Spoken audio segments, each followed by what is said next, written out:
Doctor Ashok Rana हे इतिहास संशोधक तसेच धर्म संस्कृती अभ्यासक, मूर्ती अभ्यासक आणि चित्रकार आहेत. त्यांनी मराठीचे अध्यापक म्हणून काम केले आहे. राष्ट्रीय आणि आंतरराष्ट्रीय चर्चासत्रांमध्ये शोधनिबंध वाचनातून त्यांनी वेळोवेळी आपला सहभाग नोंदवलेला आहे. शोधनियतकालिकांतून त्यांच्या शोधनिबंधांना प्रसिद्धी मिळाली. आजवर त्यांची 77 पुस्तकं प्रकाशित झालेली आहेत. विश्वकर्मा पब्लिकेशन, प्राजक्त प्रकाशन, जिजाई प्रकाशन, सनया प्रकाशन अशा अनेक प्रकाशन संस्थांकडून त्यांची अनेक पुस्तकं प्रकाशित झालेली आहेत. अनेक ख्यातनाम विद्यापीठांमध्ये त्यांनी वेळोवेळी व्याख्याने दिलेली आहेत. तसेच तेथील अभ्यासक्रमांमध्ये डॉक्टर अशोक राणा यांचे लेख आणि पुस्तकांचा समावेश केला गेलेला आहे. त्यांचे अनेक दैनिकातून, नियतकालिकांतून सातत्याने लिखाण चालू असते. साप्ताहिक चित्रलेखामधील त्यांच्या असत्याची सत्यकथा व मातृपूजन विश्वभजन या लेखमाला अतिशय वाचकप्रिय ठरल्या. अनेक परिवर्तनशील चळवळींमध्ये डॉक्टर अशोक राणा यांनी आपला सहभाग नोंदवला आहे. आजवरच्या समग्र कार्याबद्दल त्यांना विविध संस्थांचे विविध पुरस्कारही प्राप्त झालेले आहेत. चला तर मित्रांनो, त्यांच्याकडूनच जाणून घेऊया मिथक, साहित्य आणि संस्कृतीशी निगडीत एखाद्या विषयाबद्दल. मित्रांनो, व्हिडिओ सुरू होण्यापूर्वी चॅनल सबस्क्राईब नक्की करा.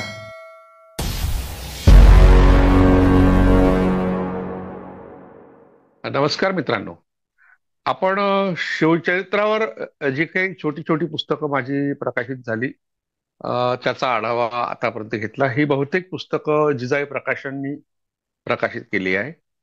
तर त्याचं एक स्वतंत्र पुस्तक सुद्धा 10 वर्षापूर्वी प्रकाशित झालं होतं. त्याच्या आणखी 10 वर्षापूर्वी म्हणजे साधारणतः 24 वर्षांपूर्वी ते पुस्तक झालं होतं मराठा सेवा संघाच्यावरती. ते दाखवलं तुम्हाला. आणि त्याची आधी म्हणजे 1995 मध्ये 30 वर्षापूर्वी त्याची पहिली आवृत्ती निघाली. 95-96 असेल कदाचित. पण आता प्राजक्त प्रकाशन त्याची आणखी तिसरी चौथी आवृत्ती काढतायत. तर त्यामुळे हे सगळे जी पुस्तकं आहेत ते एकत्रपणे त्या पुस्तकात आपल्याला आढळतील. कारण काही लोकांनी प्रश्न विचारले की हे लहान लहान पुस्तकं जी आहेत ते अमेझॉनवर मिळत नाहीत. हे खरं आहे, अमेझॉन हे लहान पुस्तकं ठेवत नाही. बाकी ठिकाणी काही लोक ठेवतात. तर म्हणून आपण हे जे स्वतंत्र पुस्तक आहे ते मात्र आता अमेझॉनवर उपलब्ध होईल. याची ग्वाही देतो, महिना 2 महिन्यात कदाचित ते पुस्तक आपल्या समोर येईल. तर आता आज आपण जी चर्चा करतो ते आरोपीच्या पिंजऱ्यात संभाजी हे जिजाई प्रकाशनांनी 20 वर्षांपूर्वी 2004 मध्ये प्रकाशित केलेलं पुस्तक आहे. त्याच्या आणखी 6 वर्ष आधी म्हणजे 24 वर्षांपूर्वी 2000 मध्ये यवतमाळचं जे मराठा सेवा संघ ची शाखा आहे त्या शाखेने हे पुस्तक काढलं होतं. तर पहिली मराठा शिक्षण परिषद पुण्याला झाली होती 21 ऑक्टोबर 2000 या दिवशी ते प्रकाशित झालं होतं. त्याचे प्रकाशक सचिन चौधरी होते, त्यांचे मामा डॉक्टर पे.बी. काळमेघ या दोघांनी मिळून पूर्णतः त्या पूर्ण प्रकाशनाची जबाबदारी घेतली होती. आणि ते प्रकाशन तेव्हा जे शिक्षण मंत्री होते रामकृष्ण मोरे त्यांच्या हस्ते पिंपरी चिंचवडला झालं होतं प्रकाशन. अशा तऱ्हेने त्याला खूप चांगला प्रतिसाद मिळाला, मोठ्या प्रमाणात ते खपलं. तर त्याच पुस्तकातला एक भाग आम्ही आरोपीच्या पिंजऱ्यात संभाजी या शीर्षकाखाली 2004 मध्ये जिजाई प्रकाशननी प्रकाशित केला. तर संभाजी महाराज हे असं व्यक्तिमत्व आहे शिवचरित्रामध्ये, मराठ्यांच्या इतिहासामध्ये सर्वात वादग्रस्त असं व्यक्तिमत्व आहे. आणि सर्वात जास्त कर्तबगार, सर्वात जास्त विद्वान असं हे व्यक्तिमत्व आहे. पण ते बदनाम केलं गेलं. या पुस्तकाच्या किंवा लेखनामागे एक प्रेरणा अशी आहे की माझे एक मित्र आहे पुरुषोत्तम आवारे, पत्रकार आहेत ते. तर ते अकोल्याला संभाजी ब्रिगेडचे अध्यक्ष काहीतरी होते आणि तिथे मी शाहू जयंतीला गेलो असताना मला घ्यायला ते आले. तेव्हा मला ते सहज म्हणाले की मी संभाजी ब्रिगेडचं काम करतो, पण गावात गेल्यावर खेड्यात जे म्हातारे लोक आहेत, वृद्ध लोक आहेत, ते मला नाव ठेवतात, तुम्हाला संभाजी सारखे युवक घडवायचे आहे का?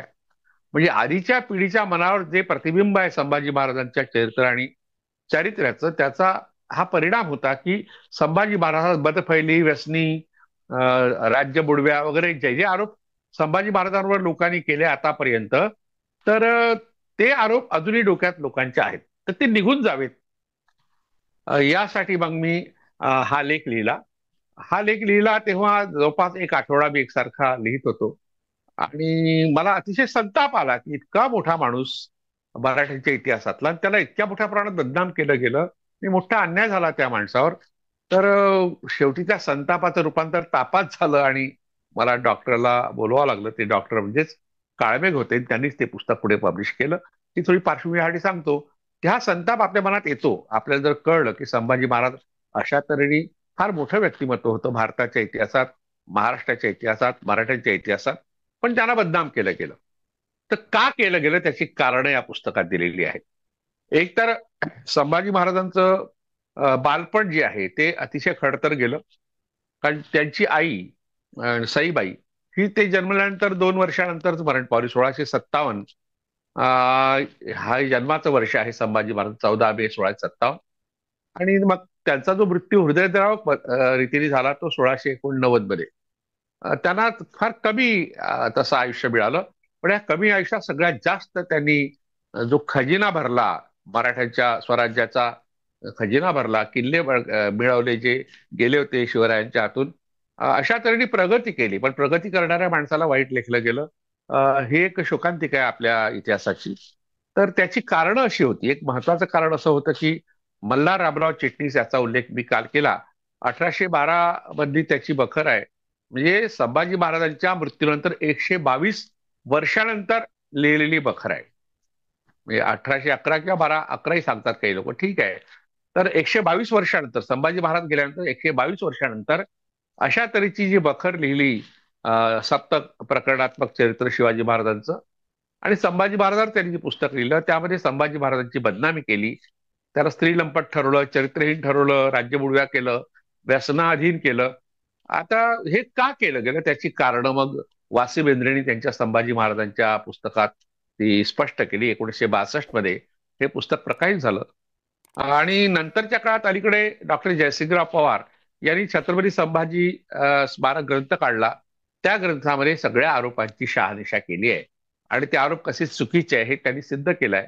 तर या 2 पुस्तकाच्या आधारे, म्हणजे वासीबेंदू यांच्या पुस्तकाच्या आधारे आणि डॉक्टर जयसिंगराव पवार यांच्या ह्या संभाजी महाराज स्मारक ग्रंथाच्या आधारे मी हा लेख लिहिला. लेख जरी छोटासा असला किंवा पुस्तक छोटंसं असलं तरी त्यातून जी माहिती मांडलेली आहे त्यामुळे अनेक लोकांचे डोळे उघडले आणि अनेकांनी सांगितलं की आम्ही हे पुस्तक वाचल्यामुळं संभाजी महाराजांच्या बद्दलची बदनामी का केली गेली त्याची कारण आम्हाला कळली. आता कोणतं कारण आहे? तर मुख्य कारण हे आहे की बाळाजीरावजी चिटणीस संभाजी छत्रपती शिवाजी महाराजांचा स्वीय सचिव म्हणजे पर्सनल सेक्रेटरी, ज्यांनी शिवाजी महाराजांना राज्याभिषेकासाठी मदत केली, ते गागाभट्टाला अनुकूल करून घेतलं होतं. आणि नंतरच्या काळात त्यांनी आपल्याच जातीचे लोक नोकरीला लावल्यामुळे बरोबर पिंगळेंनी आक्षेप घेतला होता. तो सगळा संदर्भ आपण मागच्या व्याख्यानात पाहिलाय. तर त्या बाळाजीरावजी चिटणीसांनी काय केलं पुढे पुढे मग संभाजी महाराजांच्या विरोधात आघाडी उभारली. म्हणजे मोरोपंत पिंगळे, अण्णाजी दत्तो सुरनीस, प्रल्हाद निराजी आणि बाळाजीरावजी चिटणीस. आणि त्यात आणखी एक महत्वाची व्यक्ती आहे जी शिवाजी महाराजांच्या अगदी जवळची होती. तर अशा अनेक व्यक्तींचा सहभाग संभाजी महाराजांच्या विरोधात कट करण्यात झाला आणि संभाजी महाराजांना मारण्याचा प्रयत्न झाला. प्रामुख्याने संभाजी महाराजांना मारण्याचा प्रयत्न झाला. त्याची माहिती जी आहे ती अकबर हा जो औरंगजेबाचा मुलगा होता त्यांनी संभाजी महाराजांना दिली. त्यामुळे संभाजी महाराज वाचले. आता शिवाजी महाराज असतानाच, शिवाजी महाराज जिवंत असतानाच संभाजी महाराजांच्या विरोधातल्या तक्रारी मोरोपंत पिंगळे वगैरे जे काही दरबारातले महत्वाचे अष्टप्रधान मंडळातले सदस्य होते या सगळ्यांनी तक्रारी केल्या की हा कुणाचा ऐकत नाही, मोठ्यांचा मान ठेवत नाही, आपलंच चालवतो. तर शिवाजी महाराजांना माहित होतं की हे जे सगळे आपले दरबारी लोक आहेत ते प्रतिस्पर्धी आहेत. आणि दुसरी गोष्ट त्यांचाही सहभाग स्वराज्याच्या उभारणीत फार महत्वाचा आहे, मोलाचा सहभाग आहे. त्यांचा अपमान करणं बरोबर नाही म्हणून त्यांनी त्यांना काही बोलले नाही. पण संभाजी महाराजांना दूर ठेवण्याचा प्रयत्न त्यांनी केला. आणि त्या प्रयत्नात एक नुकसान असं झालं, म्हणजे इतिहासात नोंदवलं गेलेलं नुकसान, की त्यांना शृंगारपुराकडे पाठवलं. शृंगारपूर ही तंत्र संप्रदायाच्या लोकांची मढी त्या ठिकाणी, मढी म्हणजे एक मठ होता आणि ती त्यांची सासूरवाडी होती. संभाजी महाराजांची महाराणी येसुबाई ही त्या गावची होती आणि शिर्के त्यांचे वडील जे होते ते त्या गावचे जागीरदार होते, पाटील होते आधी. म्हणजे सगळा परिसर त्यांच्या ताब्यात होता आणि ते सगळे लोक शाक्त संप्रदायाच्या प्रभावाखाली होते. शाक्त संप्रदायाचं वैशिष्ट्य हे असतं की त्या स्त्रियांना अतिशय महत्वाचं स्थान असतं. आपण यापूर्वी वामाचार, वाम मार्ग, वामपंथ या शब्दाचे अर्थ पाहताना हे समजून घेतलं की वामा म्हणजे स्त्री, स्त्रियांना महत्व देणारा आचार, स्त्रियांनी पौरोहित्य करायचं, त्यांनी पूजापाठ करायची, म्हणजे अनेक आपल्या विधीमध्ये स्त्रियांना समावेश नसतो, सहभाग नसतो, त्यांना तिथे स्थान दिलं जात नाही, दुय्यम स्थान त्यांचं असतं. नवरा पूजा करतो आणि त्या नवऱ्याच्या हाताला तिने हात लावायचा, स्वतः मात्र पूजा करायची नाही, अशी एक पद्धत आजही आपल्याकडे आढळते. पण जो शाक्त संप्रदाय होता तो मात्र स्त्रियांना अतिशय सन्मान देणारा होता. आणि शृंगारपूर हे जे कोकणातलं गाव आहे, हे त्या शाक्त पंथीयांचा प्रभाव असलेला परिसर तो होता. तर संभाजी महाराज सुद्धा पुढे शाक्त संप्रदायाच्या प्रभावाखाली गेले आणि त्यांनी आपल्या पत्नीला सगळे अधिकार दिले. म्हणजे शिवचरित्रामध्ये अतिशय महत्वाचं व्यक्तिमत्व आहे की ज्यांनी आपल्या पत्नीला राज्यकारभाराचे अधिकार दिले. जिजाऊंनी हे अधिकार घेतले होते, शहाजीराजांनी दिले होते. नंतर मग शिवाजी महाराजांच्या काळात तसे काही अधिकार सोयराबाईला मिळाले होते हे आपल्याला दिसतं. आणि नंतर मग येसुबाई, महाराणी येसुबाई, संभाजीराजांची पत्नी, यांना ते अधिकार दिले आणि त्यांच्या नावाचा शिक्का सखी राज्ञी जयती असं त्यात लिहिलंय. म्हणजे राज्यकारभारात हस्तक्षेप करणं, स्वतः राज्यकारभार सांभाळणं, हे सगळे अधिकार संभाजी महाराजांनी येसुबाईंना दिले होते लग्नानं. म्हणजे आता ही नंतरची गोष्ट आहे, शिवाजी महाराज गेल्यानंतरची. तर त्यामुळे मग ज्या तक्रारी ह्या दरबारच्या कारकुनांमध्ये, सरकारकून जो होता मोरोपंत पिंगळे त्याच्या तक्रारी होत्या, अण्णाजी दत्तोच्या तक्रारी होत्या, आणि प्रल्हाद दिराजी हा तर न्यायाधीश होता त्याची तक्रार होती.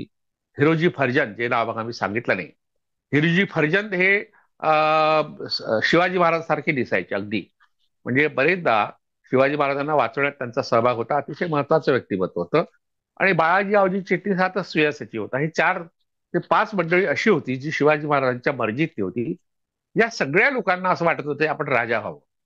म्हणजे शिवछत्रपतीच्या राज्याभिषेकाच्या समारंभात किंवा त्या प्रसंगात आपण पाहिलं की बरोबर पिंगळेला वाटत होतं की आपण राजा व्हावं. बाळाजीरावजी चिटणीसाला तर प्रलोभन दाखवलं होतं गागा भट्टांनी, तू राजा हो. पण ज्या माणसांनी अतिशय कष्टाने स्वराज्याची उभारणी केली त्याला डावलण्याचे प्रयत्न त्या काळात झाले होते. त्याचे पुरावे प्रबोधनकार ठाकरे यांनी ग्रामण्याचा साध्यंत इतिहास या त्यांच्या ग्रंथामध्ये मांडले. बाबासाहेब आंबेडकरांनी त्याच्या आधारे शूद्रपुरी कोणत्या या ग्रंथामध्ये त्याचा उहापोह केला. ही सगळी माहिती आपण मागच्या काही भागात पाहिली होती, ती आता रिपीट यासाठी केली कारण त्याचे पडसाद पुढे उमटले आणि शिवाजी महाराजांचा मृत्यू झाला.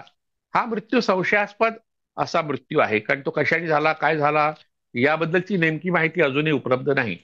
फक्त जे परंपरागत इतिहासकार सांगतात की गुडघीच्या रोगाने त्यांचा मृत्यू झाला. ते सतत घोड्यावर राहत असत आणि त्यामुळे गुडघ्याला दुखापत झाली आणि त्यांनी मृत्यू झाला. आता गुडघीच्या रोगाने काही मृत्यू होतो असं काही दिसत नाही. म्हणजे आरोग्यशास्त्रामध्ये कोणी असं त्या रोगामुळे मेल्याचं दिसत, त्यावर उपाय होते, आताही उपाय आहेत. काही लोकांचं म्हणणं आहे की बा त्या घोड्याच्या अंगावर जे जंतू असतात त्याचा संसर्ग झाला त्या विषाणूचा आणि त्यामुळे त्यांना मृत्यू झाला. हा एक कारण सांगण्यात येतं. दुसरं कारण त्यांच्या अतिशय वेगवान अशा हालचाली ज्या होत्या स्वराज्याच्या उभारणीत. दक्षिण विजय प्रामुख्याने प्रसिद्ध आहे, ज्या स्वराज्याचा खाली झालेला खजिना भरण्याचं काम शिवाजी महाराजांनी केलं त्या दक्षिण विजयानी. तिथून आल्यानंतर ते प्रचंड थकवा त्यांना आला होता, त्यात त्यांना हगवण लागली आणि त्यातून ते गेले असं एक कारण सांगतात. पण त्या काळात जे इंग्रज होते, फ्रेंच होते, डच होते, या सगळ्या लोकांच्या पत्रामध्ये एक उल्लेख असा आढळतो की त्याने विषयप्रयोग झाला आणि तो विषयप्रयोग सोयराबाईंनी केला. मोरोपंत पिंगळीचा सहभागी होते आणि अण्णाजी दत्तो सुर्नीस हे 3 नाव प्रामुख्याने त्यात येतात. या लोकांनी विषयप्रयोग केला आणि शिवाजी महाराजांचा मृत्यू झाला. आता यालाही काही पुरावा नाही, अर्थात हे परदेशी जे वकिलातीचे लोक होते त्यांच्या पत्रामध्ये उल्लेख आढळतात. त्यामुळे मोठ्या प्रमाणात हे सांगितलं जातं की शिवाजी महाराजांना सोयराबाईंनी विषप्रयोग केला. मग ती पट्टराणी होती, ती कसं काय विषप्रयोग करील अशी शंका अनेकांनी विचारली आहे. पण कॉम्रेड शरद पाटलांनी असं म्हटलं की सोयराबाईंनीच हे केल्यामुळं हे प्रकरण दाबण्यात आलं. कारण शिवाजी महाराजांच्या मृत्यूनंतर जवळपास 2 ते 3 महिने ही गोष्ट संभाजी महाराजांना सांगितली नाही. म्हणजे आपल्या मुलाला हे कळू नये, म्हणजे ज्या माणसाचा मृत्यू झाला त्याच्या मुलाला कळू नये अशी खबरदारी या सगळ्या लोकांनी घेतली होती. आणि ते सेनापती होते तेव्हा हंबीरराव मोहिते. तर हंबीरराव मोहिते यांना आदेश दिला या मोरोपंत पिंगळेंनी किंवा तुम्ही पकडून आणा त्याला. हे सेनापती असल्यामुळं आणि पंतप्रधानाचा आदेश आहे ते पालन करावं लागेल. तर म्हणून आणि हे जे होते हंबीरराव मोहिते त्यांची बहीण होती सोयराबाई. म्हणजे पट्टराणी जी होती शिवाजी महाराजांची, ती त्यांची बहीण होती. आणि तिचा आग्रह होता की आपला जो मुलगा आहे राजाराम, त्याला शिवाजी महाराजांच्या राज्याभिषेक, शिवाजी महाराजांनंतर राज्याभिषेक करावा, स्वराज्याचा छत्रपती बनवावं. स्वाभाविक आहे, कोणत्याही आईला अशी महत्वाकांक्षा असणं स्वाभाविक आहे. आणि त्यासाठी मग हंबीरराव मोहित्यांना आदेश दिला गेला की तुम्ही त्यांना अटक करा, संभाजी महाराजांना. आणि हंबीरराव मोहिते निघाले, पण त्यांनी अटक संभाजी महाराजांना केली नाही. त्यांनी अटक केली मोरोपंत पिंगळेंना, अण्णाई दत्तोस्वर निघाला, आणि बाळाजीरावजी चिटणीस, हिरोजी फर्जन आणि प्रल्हाद निराजी न्यायाधीश जे होते, यांना अटक केली. उलट काम केलं. जे संभाजी महाराजांच्या विरोधात गेले त्यांना त्यांनी अटक केली, आणि संभाजी महाराजांनी निरोप पाठवला की शिवाजी महाराजांचा मृत्यू झालेला आहे. आता या अशा अवस्थेत, म्हणजे संशयास्पद अवस्थेत संभाजी महाराज आले, आणि त्यांनी तो राग व्यक्त केला सगळ्यांवर की मला कळू का दिलं नाही की आबासाहेब गेले. शिवाजी महाराजांना आबासाहेब या नावाने संबोधित असत. असा उल्लेख आज्ञापत्र आणि राजनीती या ग्रंथात आहे, सभासदाच्या बखरीत सुद्धा आहे. तर अशा तऱ्हेने मुलाला कळू नये की आपले वडील मरण पावले, किती मोठं कट कारस्थान ते असावं. तर त्या कट कारस्थानाचा शेवट फार वाईट झाला. नंतरच्या काळात मग मोरोपंत पिंगळे, प्रल्हाद निराजी आणि अण्णाई दत्त सुनील, बाळाजी आवजी चिटणीस यांना त्यांनी अटक केली संभाजी महाराजांनी, आणि मोरोपंत पिंगळेला सोडलं असा उल्लेख नंतर येतो. प्रल्हाद निराजीला संशयाचा फायदा घेऊन सोडलं, आणि नंतर सगळ्यांना सोडलं असाही उल्लेख येतो. नंतर एक घटना घडली, ज्या घटनेमुळे संभाजी महाराज सगळ्यांच्या विरोधात गेले. ती घटना अशी होती की औरंगजेबाचा मुलगा अकबर, अकबर हे नाव होतं त्याचं, आणि शहाजादा मुअज्जम हा औरंगाबादला होता. त्यालाही भेटायला संभाजी महाराज गेले होते, त्यासोबत राहिले काही काळ. औरंगाबाद हे शहर जे प्रसिद्ध होतं, त्याला आधीचं नाव खडकी होतं, औरंगाबाद नंतर नाव ठेवण्यात आलं. आता त्याला आपण संभाजीनगर म्हणतो. तर त्या ठिकाणी शहाजादा मुअज्जम याच्या सोबत संभाजी महाराज राहिले होते, आणि त्या काळात त्यांनी प्रेमाने म्हणा की मखलाशी करून जे काही किल्ले औरंगजेबाने ताब्यात घेतले शिवाजी महाराजांचे, ते परत मिळवले होते. हा मुत्सद्दीपणा संभाजी महाराजांनी दाखवला होता.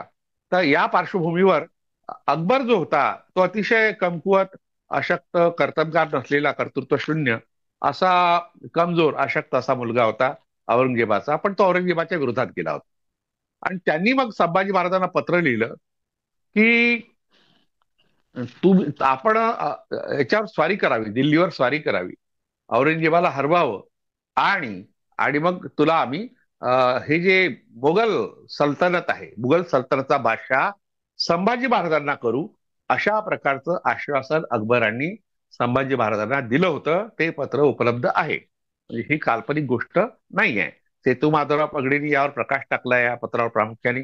त्यावर त्यांची 3 व्याख्यानं नागपूर विद्यापीठात झाली होती, आणि त्याचं पुस्तक सुद्धा नागपूर विद्यापीठाने प्रकाशित केलं. सेतू माधवराव पगडीचे सर्व ग्रंथ आता उपलब्ध आहेत, त्यात हे पत्र सुद्धा आहेत. त्यात त्यांनी अकबराच्या पत्राचा उल्लेख केलाय. आणि इकडे हे जे होते आपले बाळाजीरावजी चिटणीस आणि बाकी नाव मी तुम्हाला सांगितले, या लोकांनी अकबराला पत्र लिहिलं. अकबराला पत्र लिहिलं की संभाजी महाराजांना तू पकडून आण, ते त्यांना मारून टाक, म्हणजे बघ तुला आम्ही हिंदवी स्वराज्याचा राजा करतो. म्हणजे अकबराला त्यांनी प्रोत्साहन दिलं, आश्वासन दिलं की संभाजी महाराजांना मार. मी संभाजी महाराजांना मारण्याचा कट ज्या लोकांनी रचला त्या लोकांचंही पत्र उपलब्ध आहे. उलट झालं की जेव्हा त्याला मारण्यासाठी या 4 ते 5 लोकांनी, ज्यांचे नाव आधी मी घेतले, वारंवार घ्यायची गरज नाही, इतकी मोठी माणसं ती नाही आहेत, पण त्यांच्यामुळे सगळा इतिहास बदलला पुढच्या काळातला. संभाजी महाराजांची बदनामी होण्याला कारणीभूत ही 5 माणसं आहेत. तर त्या लोकांनी एक काम असं केलं की संभाजी महाराजांना जेवणामध्ये विष देण्याचा प्रयत्न केला. आणि त्यासाठी आता हा जो परिसर आहे, ज्या भागात संभाजी महाराज होते, तर त्या भागात शृंगारपूर किंवा कोकणातला हा जो भाग आहे, त्या भागात मासे प्रसिद्ध आहे. आताही मासेसाठी तो परिसर प्रसिद्ध आहे. आणि पाली सुधागड हे जे गाव आहे, रोहा, रायगड जिल्ह्यातलं रोहा जवळचं, त्या ठिकाणी एक बंगला होता, आणि त्या बंगल्यात अकबराला राहायला जागा दिली होती संभाजी महाराजांनी, आणि त्याची सगळी व्यवस्था केली, खाण्यापिण्याची, ऐश आरामी तो होता. आणि संभाजी महाराजांनी आपल्या मोत्याचा कंठा त्याला भेट दिला होता. तर जेव्हा तिथे एक नर्तकी आली, त्या नर्तकीला त्यांनी भेट दिला अकबरांनी तो कंठा, तेव्हा संभाजी महाराजांना राग आला. आपण प्रेमाने ज्या अकबराला हे सगळं दिलंय त्यांनी अशा तऱ्हेने वर्तन करावं. पण अकबराने पुढे एक महत्वाचं काम केलं. त्याला हे कळलं की बाळाजीरावजी चिटणीस आणि इतर जे लोक होते, या लोकांनी संभाजी महाराजांना मारण्याचा कट केलाय, आणि जे काही आज अन्न देण्यात येणार आहे त्यांना त्यात विष आहे. तर लगेच त्यांनी घोडेस्वार पाठवला. कोकणात तोही राहत होता, कोकणात संभाजी महाराजही होते. तेव्हा पटकन तो निरोप गेला की तुम्ही आज जे जेवण करणार आहात त्यात विष आहे. आणि हे कळल्याबरोबर संभाजी महाराजांना संताप आला. त्यांनी त्या माशाचा एक तुकडा कुत्र्याला दिला, तो पटकन मरण पावला. नंतर एका सेवकाला दिला, तोही मरण पावला. याचा अर्थ किती जहाल विष असलं पाहिजे. समजा ते जेवण संभाजी महाराजांनी घेतलं असतं तर त्यांचाही मृत्यू झाला असता. म्हणजे आपल्याला आता स्वराज्याचा इतिहास सांगायची गरजच पडली नसती. शिवाजी महाराजांचं नाव सुद्धा आपण विसरलो असतो. ज्या लोकांनी कट केला त्या सगळ्यांना त्यांनी अटक केली. आणि नंतर मग त्याच्या बऱ्याच लोकांना मोरोपंत प्रल्हाद दिराजी सोडलं. मला वाटते मोरोपंत पिंगळेला त्यांनी सोडलं होतं. नंतरच्या काळात मोरोपंत पिंगळेला मारलं आणि त्याचा जो मुलगा आहे त्याला प्रधान नेमलं. फक्त प्रल्हाद निराजीला संशयाचा फायदा मिळाला असं यातून दिसतं. आणि सगळ्यांना हत्तीच्या पायदळी तुडवलं. हत्तीच्या पायदळी तुडवला हा उल्लेख सगळ्या ठिकाणी येतो. याचा अर्थ त्यांचा सोक्षमोक्ष लावला. आता ह्याचा बदला घेण्याकरता मल्हार रामराव चिटणीसांनी संभाजी महाराजांच्या विरोधात लिखाण केलं. म्हणजे आपल्या खापर पणजोबाला संभाजी महाराजांनी हत्तीच्या पायाखाली तोडवलं, म्हणून त्याचा बदला घेण्याकरता लेखन करायचं. म्हणजे ज्याच्या हाती लेखणी आहे ते काय करू शकतात, इतिहास बदलून टाकतात. म्हणजे संभाजी महाराजांना त्यांनी राज्य बुडव्या म्हटलं. प्रत्यक्षात त्यांनी राज्य बुडवलं का, तर नाही. फक्त 9 वर्ष त्यांच्या हाती आले. 1680 मध्ये शिवाजी महाराज गेले. 1689 मध्ये संभाजी महाराजांना पकडलं औरंगजेबाच्या लोकांनी. आणि मग पुढे त्यांचा मृत्यू अतिशय हृदयद्रावक मृत्यू झाला. त्याचं वर्णन मी करायची गरज नाही, आपल्या सर्वांना ते माहित आहे. तर अशा तऱ्हेने 9 वर्षाचा काळ ज्या माणसाला मिळाला त्या काळात तो दारू पित राहिला असता समजा, युद्ध करता आलं असतं काय. हा साधा विचार कोणी केला नाही. व्यसनासक्त माणूस हा युद्ध करेल काय. आणि स्त्री लंपट म्हटलं तर त्यांच्या दरबारामध्ये कोणी नर्तकी होत्या किंवा रकेले होत्या असा कोणताच उल्लेख नाही. उलट महाराणी येसुबाईवर त्यांचं अतिशय प्रेम होतं. आणि ते शाक्त संप्रदायाचे असल्यामुळे स्त्रियांना सन्मान देण्याचा संस्कार त्यांच्यावर झाला होता. अशा व्यक्तिमत्वावर आपण त्यांच्या चरित्राबद्दलचे आक्षेप घेतो. कारण काय, मल्हार रामराव चिटणीसांनी लिहिलं म्हणून. नंतरच्या काळात आणखी एक वाईट गोष्ट घडली अलीकडे, की महाराजा सयाजीराव गायकवाड यांच्या दरबारी जे सरदेसाई होते त्या सरदेसाईंनी सुद्धा जे पुस्तक लिहिलं ते संभाजी महाराजांच्या विरोधात.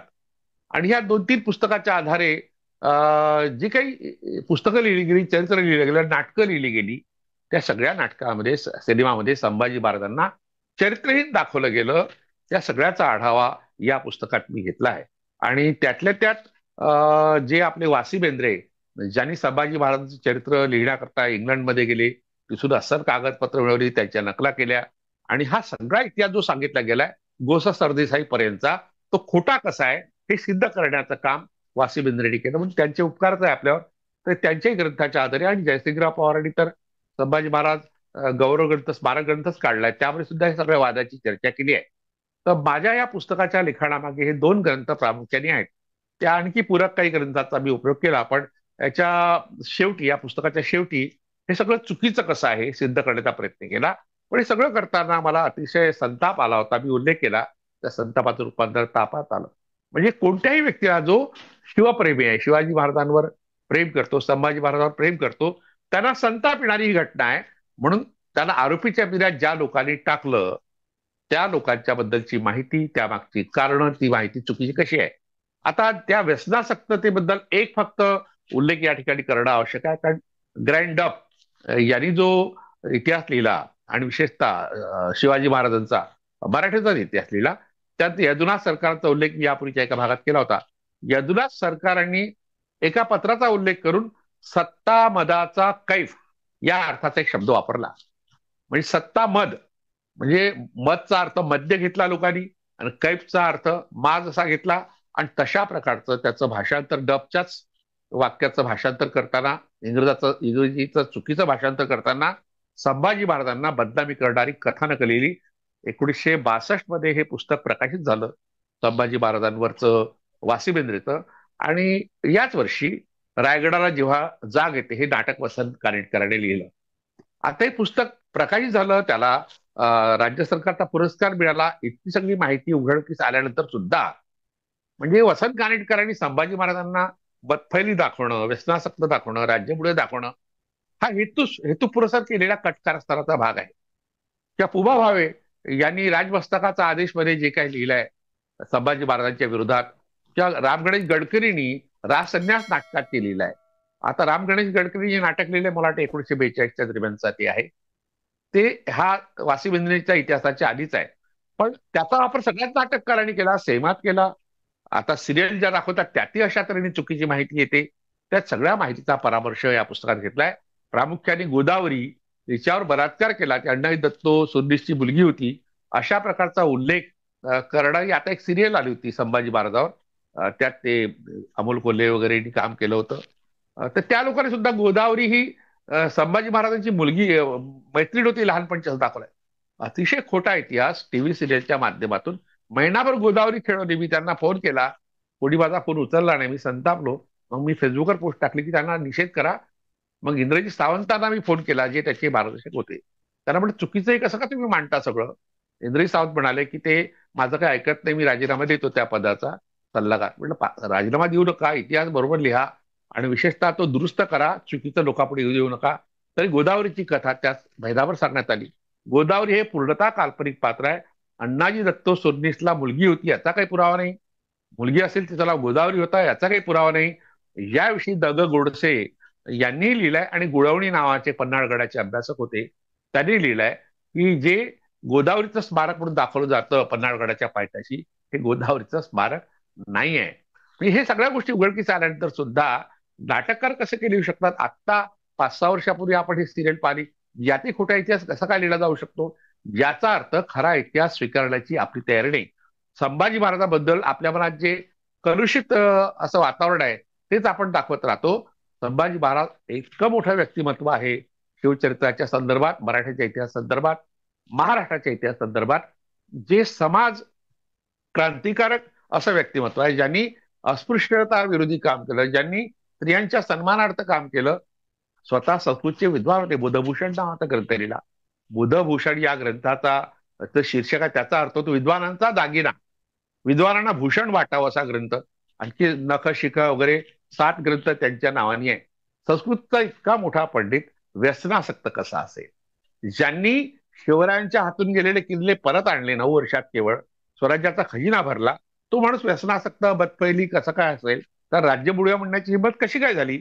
या सगळ्या गोष्टीचा उहापोह या पुस्तकात आहे. हे पुस्तक आपण वाचावं. हे सुद्धा अमेझॉनवर कदाचित नसेल, पण तुम्ही पुण्यात गेला तर हे पुस्तक आपल्याला मिळेल आणि आपण ते वाचावं अशी विनंती करतो आणि या ठिकाणी थांबतो.